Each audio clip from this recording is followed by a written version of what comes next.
Good morning friends.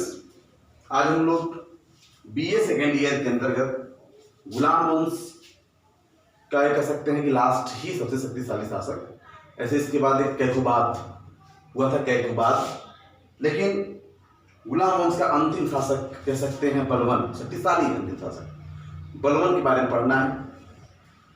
इसके बाद नसीरुद्दीन महमूद, कैकुबाद, इल्तुतमिश, रजिया, रुकनुद्दीन, आराम शाह और अलाउद्दीन, ये आपका कुतुबुद्दीन ऐबक, इन लोगों के बारे में मैंने पढ़ा था। अब बलवन के बारे में पढ़ते हैं। बलवन के बारे में हल्का फुल्का हम लोगों ने जानकारी प्राप्त किया था जब हम लोग नसीरुद्दीन महमूद पढ़ा रहे थे। नसीरुद्दीन महमूद के समय में नसीरुद्दीन महमूद एक मोहरा के रूप में शासन कर रहा था और शासन की सारी शक्ति बलवन में था। और बलवन किस तरह से शासन की पूरी शक्ति का इस्तेमाल करते हुए किस तरह से नसीरुद्दीन महमूद के शासनकाल में एक छत्र साम्राज्य किया, क्रूरतापूर्ण साम्राज्य किया, उसको हमने पढ़ाया था पिछले अध्याय में। अगर हम बलवन की बात करें तो बलवन का प्रभाव 40 चिहलगामा, जो कि इल्तुतमिश ने निर्माण किया था, तभी से इसका प्रभाव बहुत ज़्यादा बढ़ा उसका सदस्य बनने के बाद। इसके पहले की बात करें तो बचपन से ही बहुत ज़्यादा प्रतिभाशाली था। उसकी जीवनी की अगर बात करें, जीवन की बात करें तो कहाँ से आता था, कहाँ का रहने वाला था, तो यह तुर्क कबीले का तुर्क इलवारी कबीले का यह ताल्लुकात रखता था, यहाँ से निवास करता था। वो इलवारी कबीले के वंश से था यह, और इसका पिता 10,000 अमीरों का 10,000 परिवार का सरदार था। कहा जाता है कि प्रारंभ में इसको मंगोलों ने खरीद लिया था और मंगोलों ने इसको खरीद करके ख्वाजा के पास, ख्वाजा जमालुद्दीन के यहाँ बेच दिया था। और ख्वाजा ने इसको खूब अच्छे से पढ़ाया, परवरिश किया, क्योंकि इसके व्यवहार से, इसकी योग्यता से काफ़ी प्रभावित था। पढ़ाया लिखाया, घुड़सवारी सिखाया, तलवारबाजी सिखाया, एक अच्छा सैनिक और योग्य इंसान बनाया। अंतोगत्वा यह बिकते बिकते इल्तुतमिश के हाथों बेचा गया। इल्तुतमिश ने इसको खरीदा, लेकिन इल्तुतमिश भी इसके योग्यता से, इसके प्रभाव से, इसकी कर्मठता से, इसके साहस से काफ़ी प्रभावित था। और प्रभावित होने के कारण ही इसने भी इसको बहुत सम्मान दिया। और उसी के समय 40 चिहलगामा, 40 अमीर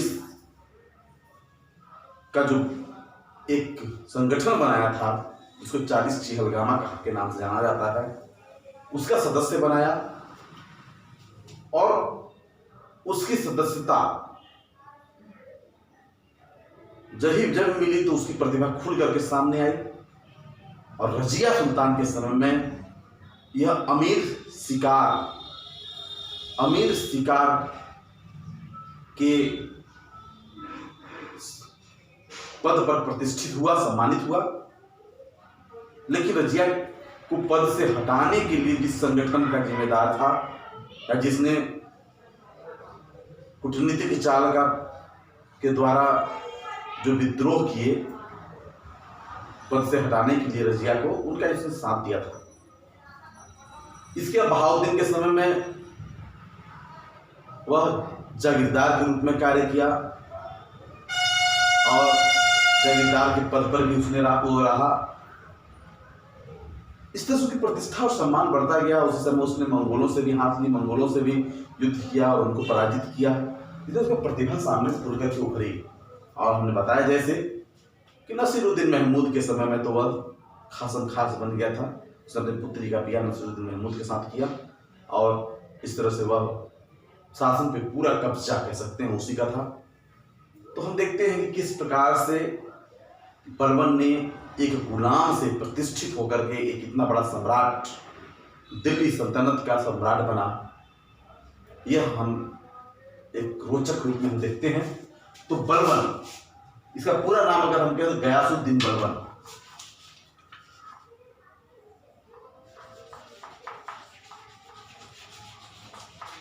गयासुद्दीन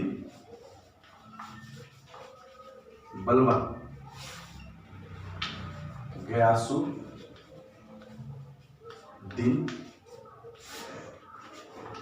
बलबन। इसके शासनकाल की बात करें, कितने दिन तक इसने शासन किया, तो 1265 से लेकर के और 1287 ईस्वी तक, 1287 तक इसने शासन किया। तो गयासुद्दीन बलबन की अगर हम बात करें तो गयासुद्दीन बलबन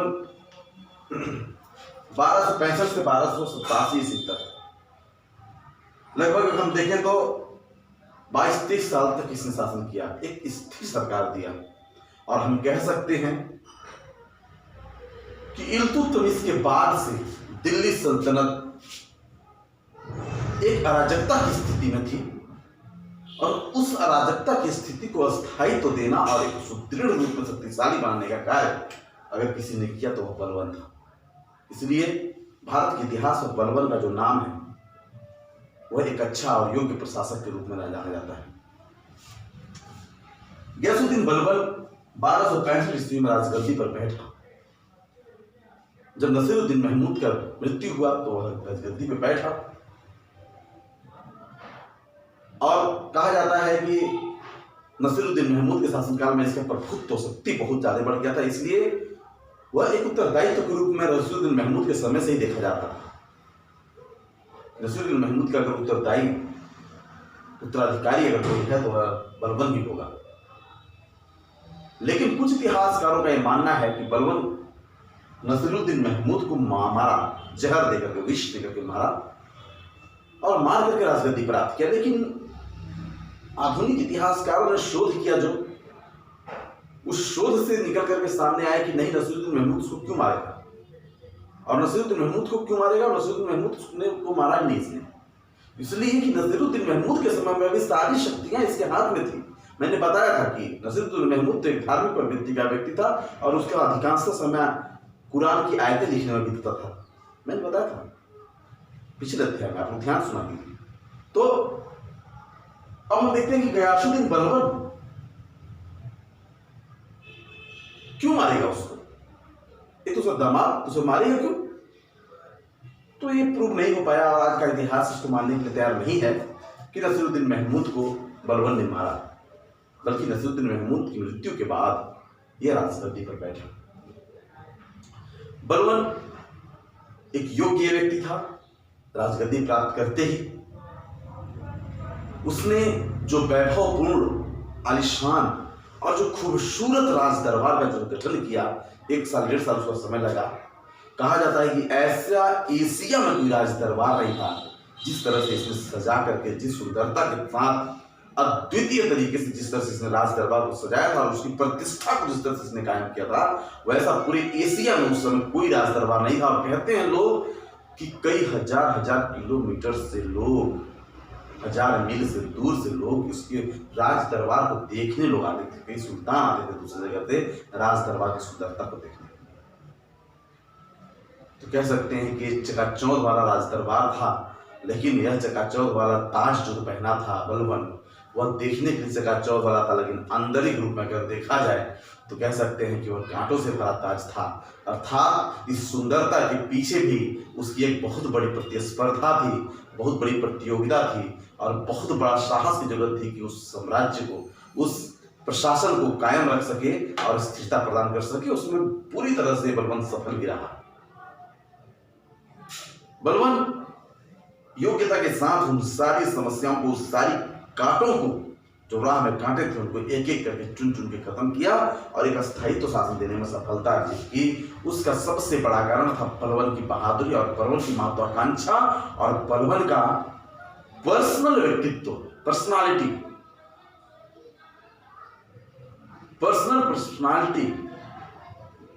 जो ह्यूमन का होता है, मानव का होता है, वह बहुत महत्वपूर्ण होता है। बलबन कह सकते हैं कि बलबन एक सम्राट की प्रतिष्ठा को जो बढ़ाया, वैसा प्रतिष्ठा आज तक भारतीय इतिहास में किसने नहीं बढ़ाया। बलबन ने सम्राट की प्रतिष्ठा को बढ़ाने के लिए दैवी अधिकार, सम्राट का दैवी अधिकार के नियम को पालन किया, दैवी उत्पत्ति के अधिकार को, कि सम्राट देवता है, भगवान है, ईश्वर है, और उसने सजदा और पैपोस, एक बहुत इंपॉर्टेंट पॉइंट है, सजदा और पैपोस, सजदा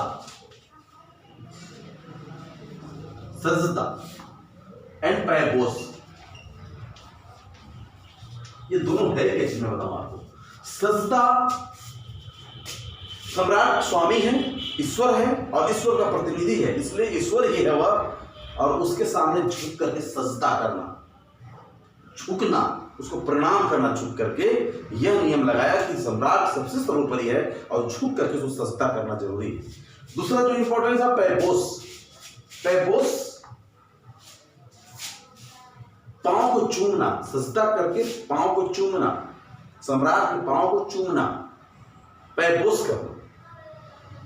सम्राट ईश्वर है, खुदा है, और उसको पैरों को चूमना, यह नियम चलाया इसने, और इससे सम्राट का प्रतिष्ठा बहुत ज्यादा बढ़ा। सम्राट का प्रतिष्ठा इतना ज्यादा बढ़ा कि सम्राट जो निरंकुशता नहीं कर सकता था, जो 40 चहलगामों के पीछे दबा हुआ था, अमीरों का प्रभाव था, उलेमाओं का प्रभाव था, मौलवियों का प्रभाव था, राजा नाम मात्र का था, शासन तो कोई और करता था, लेकिन उस गरिमा और प्रतिष्ठा को बढ़ाने का काम किसने किया? गयासुद्दीन बलबन ने पैबोस और सजदा के नियम को ला करके, और सम्राट स्वामी है, भगवान है, यह मन में लाया, लोगों के सम्मान बढ़ा।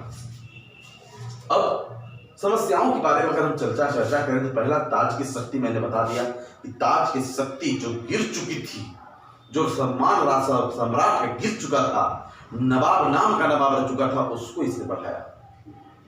दूसरा, 40 मंडलों का नाश, शुरू से मैं पढ़ा रहा हूं, इल्तुतमिश तक तो ठीक है, इल्तुतमिश के बाद से शासन की सारी शक्तियां 40 चहलगामियों के अंदर था, 40 तुर्कों के अंदर था, जो 40 चहलगामा ग्रुप के सदस्य थे, उन्होंने सब शासन पे पूरी तरह से प्रभाव डाल रखा था। राजा नाम मात्र का स्वामी होता था, किसकी सरकार गिरानी है, किस सम्राट को मरवा देना है, क्या करना है, शासन का कोई भी निर्णय 40 चहलगामियों के अतिरिक्त कोई ले नहीं सकता था, सम्राट का नाम मात्र का रह गया था। और इस चीज को 40 चहलगामी के अंदर के कूटनीतिज्ञ को और कूटनीतिक चालों को बलबन जानता था, क्योंकि शुरू से ही 40 चहलगामी का सदस्य था, इसलिए इसने जैसे ही सम्राट बना, उसने 40 चहलगामा, उसको खत्म करना, उस समूह को तोड़ना, उसको पूरी तरह से निस्तनाबूद करना, इसका उद्देश्य था। और उसने इसको काम को किया। उसने एक एक करके जो प्रभावशाली लोग थे, क्योंकि उसको खत्म कर पाना इतना आसान नहीं था, 70 साल से 60 साल से ऊपर से जो क्या कहते हैं कि हम कह सकते हैं कि जो चला आ रहा हो कोई समिति या संगठन, उसको तोड़ देना इतना आसान है। उसमें वो भी जो कि एकदम प्रभावशाली लोग हों, उसमें तोड़ देना इतना आसान नहीं था। लेकिन बलबन ने इस बहुत बड़े साहसी भूतपूर्ण कार्य को किया और 40 चहलगामा को तोड़ दिया। उसने उसके एक एक सरदारों को कठोर से कठोर सजाएं दी, मौत के घाट तक उतारा। कहा जाता है कि उसका एक सरदार को तो इसने कील से ठुकवा दिया, मरवा दिया, कोड़े मारने का आदेश दिया। उनकी एक ही छोटी छोटी गलतियों को बड़ा बड़ा सजा देता था और धीरे धीरे करके 40 चहलगामी को उसने खत्म कर दिया, जिसका कि एक बहुत बड़ा रोल होता था शासन में। और एक स्वतंत्र और तमाशा और ये कह सकते हैं कि अधिनायक शासक बना। तीसरा पॉइंट अगर हम देखिए तो विद्रोहों का दमन। विद्रोहों में मेवातियों का दमन, दोआब का विद्रोह। दोआब में जो हिंदू लोग थे वो हमेशा सम्राट को परेशान करते थे, हमेशा अटैक किया करते थे उनको। उसने कहा जाता है कि दोआब में पूरी तरह से इसने मरवाया लोगों को और मेवातियों का नाश किया। उसने कहा जाता है कि पेड़ों को कटवा दिया और जहाँ मेवाती मिलते थे उनको उसने मौत की घाट उतार दिया। और धीरे धीरे कहते हैं कि लाखों मेवातियों को उसने मारा और कहते हैं कि उनकी स्त्रियों को दासी बना दिया, उनके बलात् हत्याएं करवाई। कहा जाता है कि 11 साल से ऊपर के जितने लोग थे सबको उसने कत्लेआम करवा दिया, मौत की घाट उतार दिया। एक पूर्ण शासन तंत्र चलाया और हिंदुओं से नफरत करता था। सबसे बड़ी कमी इसकी ये थी कि वह एक कट्टर सुन्नी मुसलमान होने का कारण, इस्लामिक कट्टरता होने के कारण इसने हिंदुओं के साथ अच्छा नहीं किया था। कट्टरता इसके अंदर बहुत ज्यादा थी। उसने मेवातियों को, लाखों को, एक दो नहीं लाखों लोगों को, बता तो रहा हूँ 11 साल के ऊपर जो भी थे उनको पूरी तरह से मार दिया, मौत के घाट उतार दिया। और महिलाओं के साथ बलात्कार हत्याएं करवाई, उनके साथ बलात्कार किए, उनको महिलाओं को ले जाकर के दासियां बना दी, नौकर बनाया अपना। इतना बुरी तरह बर्ताव किया गया इसने किया मेवातियों के साथ। तो इस तरह से उनके जो थे उस भय को उसने पैदा किया। कहा जाता है कि 40 उलेमा में से 40 जो चहलगामी सरदार था उसको, उसके लोगों को उसने कोई गलती किया अगर तो उसको पूरे बीच बाजार में उसने जितने लोग गलत किए थे उन लोगों को पूरे बीच बाजार में सबको सामने खड़ा करवा के लोगों ने एक बड़ा बड़ा खंभा गड़वा करके लकड़ी का उस पर उसने कील ठोकवा दिए उनको। कहा जाता है कि जितने लोगों ने उस दृश्य को देखा वे आज तक ऐसा दृश्य कभी देखे नहीं थे। कितने लोग तो मूर्छित होकर के गिर गए। इसकी क्रूरता क्या, और अगर बात करें तो एक प्रसंग ये भी आता है कि ये बुगरा खां इसका लड़का था। कहा जाता है कि बुगरा खां को इसने बंगाल का विद्रोह दबा करके बंगाल के शासन पे बैठाया और उसने कहा, उसके सामने सम्राट को मारा और कील ठोकवाया, कत्ल किया और कहा कि देख लो अगर तुम किसी तरह से आवाज उठाओगे तुम्हारे साथ भी ऐसा होगा। बेटा उसका डर गया। कहा जाता है कि एक बार उसने जो विद्रोही थे उन विद्रोहियों को एक बाजार में, जो बता रहा हूँ, बाजार में बड़े बड़े खंभे लगवाए, दोनों तरफ खंभे लगवाए और उन खंभों पर उन विद्रोहियों को खड़ा किया गया, ऐसे कील ठोका गया और कील ठोक दिया गया, सबको मरवा दिया गया। कत्लेआम, भयानक कत्लेआम। और उसने बुगरा खां को दिखाया घुमा करके। अब बुगरा खां उसको देखा और फिर कहता है कि तुम राज्य करो, तो बुगरा खां कहता है मुझे राज्य नहीं करना। इतना भयभीत हो चुका था उस दृश्य को देख करके कि वह दोबारा शासन करने के लिए तैयार नहीं था। तो इसकी क्रूरता, ये लोगों के अंदर भय पैदा करने के लिए और दैवीय अधिकार को सिद्ध करने के लिए इस तरह के कार्य किया करता था, कत्लेआम करता था। और क्रूरता तो इसके अंदर मैंने बताया था नसीरुद्दीन महमूद के समय में भी, जब भी इसने शासन शक्ति इसके हाथ में थी, क्रूरता का प्रदर्शन किया।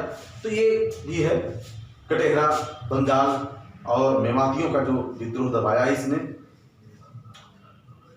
सातवां पॉइंट जो सबसे इंपॉर्टेंट है वो उलेमाओं के राजनीति से पृथक करना। उलेमा जिनका राजनीति पर प्रभाव, 40 चहलगामी उलेमा जो मौलवी होते थे उनका भी प्रभाव होता था। वे कहते थे कि मैं बंदा हूं, मैं जो कहूंगा वही सबको करना पड़ेगा। सम्राट भी दबा रहता था उनकी तरफ से। उसने बोल दिया कि सीधे से कि आप वहां काम धार्मिक है, आप धर्म की तरफ जाइए और उधर आप लोग अपना काम कीजिए। राजनीति में और प्रशासन में आपका हस्तक्षेप बिल्कुल नहीं होना चाहिए। उलेमा को बिल्कुल बाइकाट कर दिया। लेकिन ऐसा नहीं था कि उलेमाओं का सम्मान नहीं करता था, उलेमाओं का सम्मान करता था, मौलवियों का सम्मान करता था, क्योंकि कट्टर सुन्नी मुसलमान था। लेकिन राजनीतिक में उनका हस्तक्षेप बिल्कुल तरह से खत्म कर दिया गया। यह भी एक बहुत ज्यादा बहुत अच्छा कार्य किया इसने। अब हम अगर देखते हैं कि बलवान का शासन प्रबंध कैसा था, तो बलवान का शासन प्रबंध राजत्व का सिद्धांत, दैवी निरंकुशता का सिद्धांत, ताज की सर्वोच्चता मैंने बताई दी आपको, न्याय व्यवस्था। कहा जाता है न्याय बहुत था और जो न्याय देता था वह न्याय बिल्कुल निष्पक्ष रूप में देता था। कहा जाता है कि 40 चहलगामी के तुर्कों को जिस तरह से उसने मारा, इतने बड़े, इतना सम्मानजनक और इतना ज्यादा प्रभावशाली होते हुए भी उन लोगों को भी इसने बीच बाजार में कोड़े मारने के लिए आदेश दिए। कहा जाता है कि एक महिला के पति को इसने मार दिया था। 40 अमीरों में से एक अमीर ने किसी ने मारा और उसको राज दरबार में बुला करके उसको बुरी तरह से मरवाता है, कोड़ों से मरवाता है। और उस अमीर को उसके विधवा जो औरत होती है जिसके मौत को मारा रहता है, उसको सौंपते हुए कहता है कि यहाँ से मेरा गुलाम था, अब ये तुम्हारा गुलाम है, इसको चाहो तो तुम इसका कत्ल कर दो।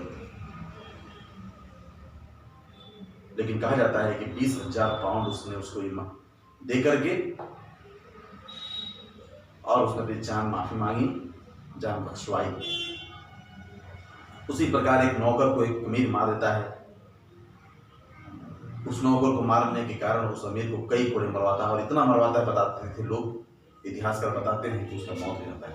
तो हम देखते हैं कि न्याय में भी बहुत निष्पक्ष रूप में वह करता था रक्त और लौह की नीति, मैंने बताया कि ये रक्त और लौह की नीति, वो जानता था किस परिस्थिति में अगर हम क्रूर नहीं होंगे और हम निरंकुश नहीं होंगे तो शासन चला पाना संभव नहीं। इसलिए रक्त और लौह की नीति को उसने पालन किया।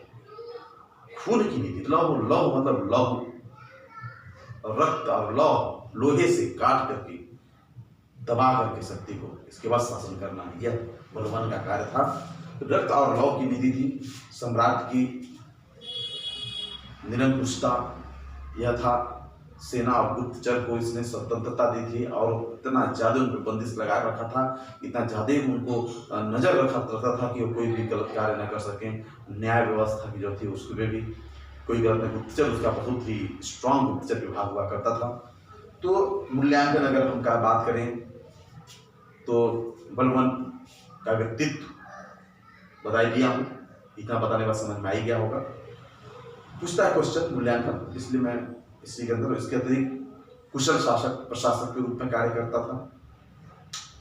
कट्टर सुन्नी मुसलमान मैंने बता दिया, जिस तरह से उसने कार्य किया, हिंदुओं को जिस प्रकार अत्याचार किया, कट्टर मुसलमान था, कला प्रेमी था और न्याय प्रेमी था। इतनी गुण होते हैं। बाद अगर इतिहासकारों में एक मतभेद है, गुलाम वंश का सबसे शक्तिशाली कौन था शासक था? कुछ लोग कहते हैं इल्तुतमिश, कुछ लोग कहते हैं बलबन। कुछ क्षेत्रों में इल्तुतमिश भी था, कुछ क्षेत्रों में बलबन भी था। अगर हम इल्तुतमिश की बात कहें तो एक अराजकता की स्थिति और एक छोटे से साम्राज्य को उसने तब बृहद प्रदान की, बृहदता प्रदान की। यह इल्तुतमिश बहुत बड़ी देन है। इसलिए गुलाम वंश संस्थापक भी मुख्य रूप से विकास करता है, इल्तुतमिश को माना जाता है। उस क्षेत्र में इल्तुतमिश होता है। लेकिन इसके समय में भी हम कह सकते हैं कि राज्य पूरा छिन्न भिन्न हो चुका था, अराजकता की स्थिति थी। वहां पे आकर के इस तरह से काबिज करना, नए नए नियम लाना, सैनिक शक्ति, न्यायिक शक्ति, प्रशासनिक शक्ति को जिस तरह से बढ़ाया बलबन ने, वह उल्लेखनीय है और अद्वितीय है। इसलिए निष्कर्ष के रूप में हम कह सकते हैं कि बलबन गुलाम वंश का सबसे शक्तिशाली शासक था, इसमें कोई दो राय नहीं है। इसके लास्ट शासक यही समझते खत्म था गुलाम वंश। लेकिन एक शासक और आता है कैकुबाद, और गुलाम वंश के पतन के क्या कारण थे, इसको अब कैकुबाद के बारे में पढ़ेंगे नेक्स्ट चैप्टर में। Thank you.